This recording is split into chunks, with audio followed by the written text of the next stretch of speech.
喂，喺呢度拍個預告片啊，講康有為喎。康有為咧就戊戌六君子之一啊。咁戊又好似個成字咁樣，就係中空啦。咁戌字又好似個成字咁上下一個字啊，又多一點。戊戌政變，咁就有6個人，咁其中一個咧。一兩個啊，有譚嗣同啦，呢個出名啲啦。咁康有為又係出名嘅。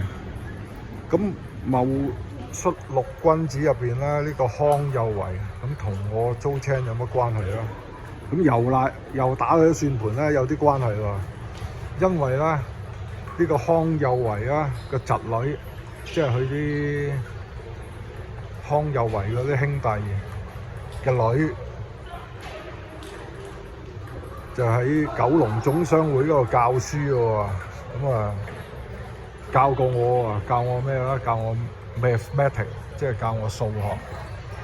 咁呢個係預告片啊，講下喺九龍總商會啦，俾呢個康有為個侄女教數學嘅時候啦，個數學堂入邊係點樣啊？